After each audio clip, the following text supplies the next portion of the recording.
Salut mes élèves! Cette leçon traite encore la chimie. Cette fois-ci, on regarde les liaisons, on discute les liaisons. Alors, on commence avec un petit rappel de la dernière leçon. Alors, j'ai pris cet écran de la dernière leçon pour vous donner un exemple de ce qu'on a discuté. On a parlé des ions la dernière fois. Et maintenant, on sait quatre informations importantes par rapport aux ions et par rapport aux atomes. Alors, premièrement, les atomes veulent être stables. Et n'oubliez pas, pour être stable, la couche périphérique doit être remplie. Alors, dans l'écran, là, on a un atome, on a en fait un ion du fluor et on a ajouté un électron d'extra sur la couche périphérique pour rendre l'atome stable. Et la couche périphérique devient remplie en gagnant ou en perdant des électrons. Alors, dans ce cas-ci, le fluor a gagné un électron pour être stable, pour avoir une couche périphérique remplie.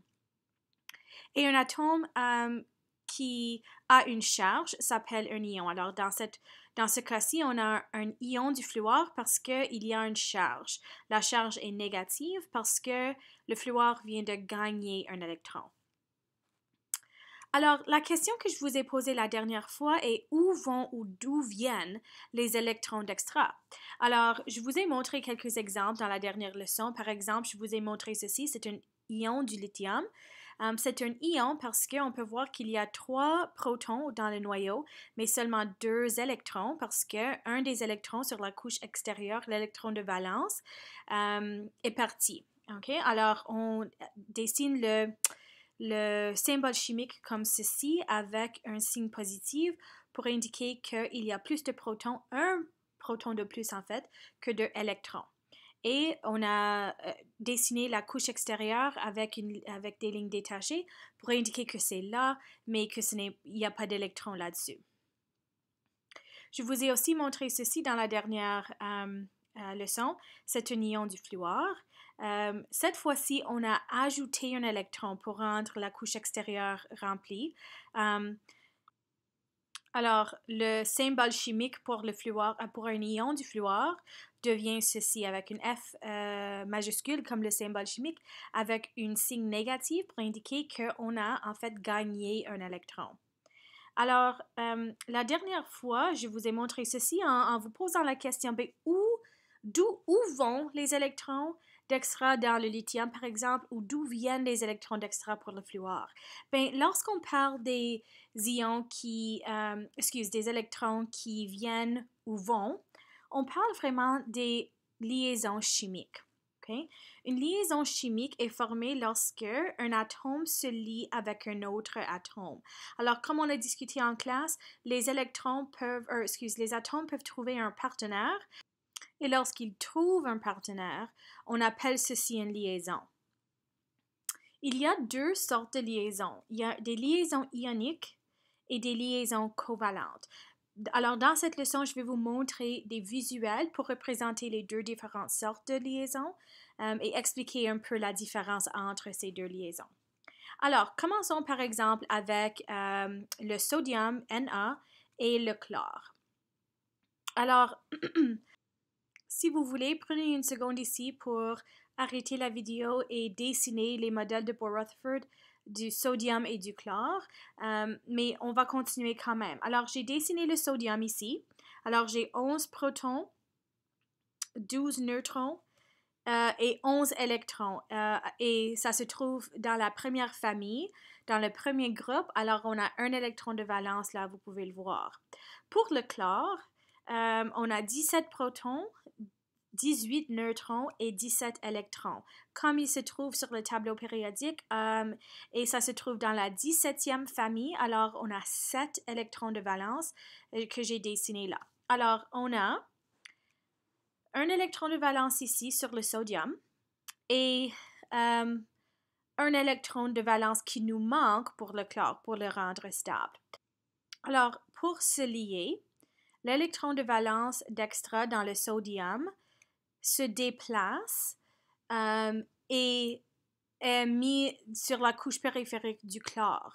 Alors maintenant, le chlore est rempli parce qu'il a 8 électrons de valence et le sodium est aussi rempli parce que la couche extérieure n'a plus d'électrons là-dessus.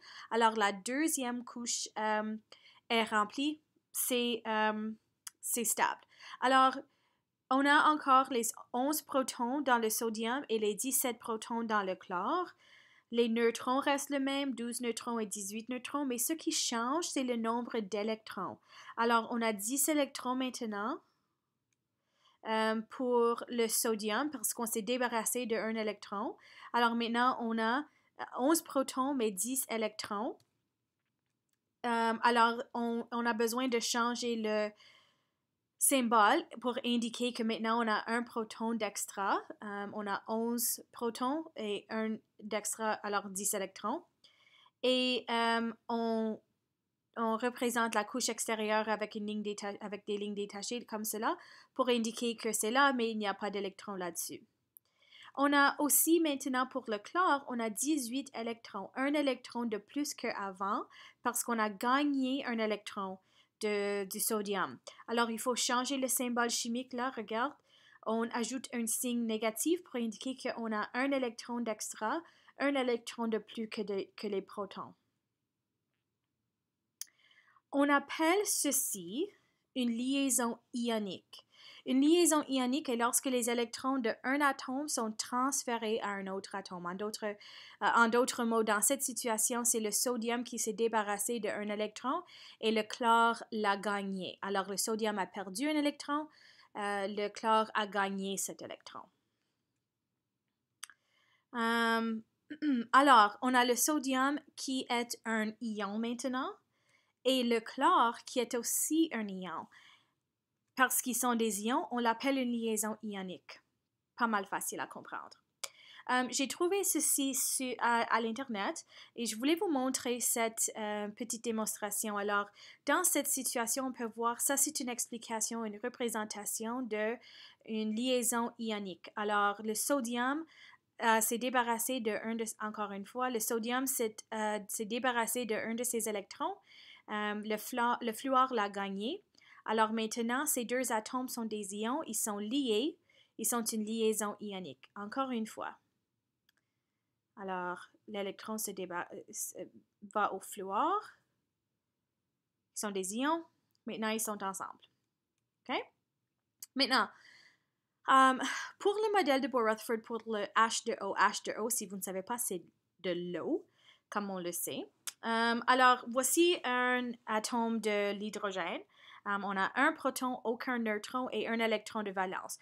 Maintenant, remarquez que j'ai mis l'électron de valence sur le côté là et je vais vous expliquer pourquoi tout de suite. Alors, on a en fait 2 atomes de H. Alors, c'est le petit 2 là qu'on voit dans H2O indique qu'on a 2 atomes de H. Et encore une fois, l'électron est sur le côté là et je vais vous montrer pourquoi tout de suite. Ensuite, on a l'oxygène. L'oxygène a 8 protons, 8 neutrons et 6 électrons de valence parce qu'il y a 2 électrons sur la première couche et 6 électrons qui nous restent. Et ça a du sens parce que ça se trouve sur la 16e, dans la 16e famille. Et vous avez probablement remarqué que j'ai mis alors on a 2 trous essentiellement. On a un électron là et un autre électron là qui n'ont pas de partenaire. Alors, on peut voir qu'en fait, on a 4 trous ici, 4 électrons qui nous manquent. On a un électron qu'on peut mettre là, un autre ici. Et puis, l'hydrogène a encore besoin parce que pour être rempli, il a besoin d'un autre électron sur la couche extérieure. Alors, on a un trou là et aussi sur l'autre atome de l'hydrogène. Alors, ici, au lieu de se débarrasser de ces électrons et au lieu de donner les électrons à un autre atome, en fait, ce qui se passe, c'est que les atomes se mettent ensemble, comme ceci. Alors, au lieu de donner les électrons, en fait, les 2 atomes vont partager les électrons. Ceci s'appelle une liaison covalente. C'est lorsque les atomes partagent les électrons. Alors, dans ce cas, on peut voir que au lieu de donner l'électron d'extra, un électron d'extra à l'oxygène, par exemple. Maintenant, on a ces deux électrons qui sont utilisés par l'oxygène et l'hydrogène. Et c'est la même situation ici. Alors, une récapitulation pour une liaison ionique. Les électrons sont transférés d'un atome à un autre. Alors, dans le cas du sodium et le chlore, on s'est débarrassé d'un électron de l'atome du sodium et on l'a donné au chlore. Alors maintenant, le chlore est stable et le sodium est aussi stable. Alors, essentiellement, on a le sodium, un ion du sodium parce que la couche extérieure maintenant est remplie. Et on a un ion du chlore parce que la couche extérieure est remplie. Alors, c'est une liaison ionique parce que c'est fait de deux ions, vraiment. Ensuite, on a les liaisons covalentes. Et les liaisons covalentes sont lorsque les électrons sont partagés entre les deux atomes. Alors, dans ce cas de H2O, on a ces deux électrons qui sont partagés par les deux atomes et ces deux électrons qui sont partagés par les deux atomes, excuse. OK? Et ça, c'est tout. Merci!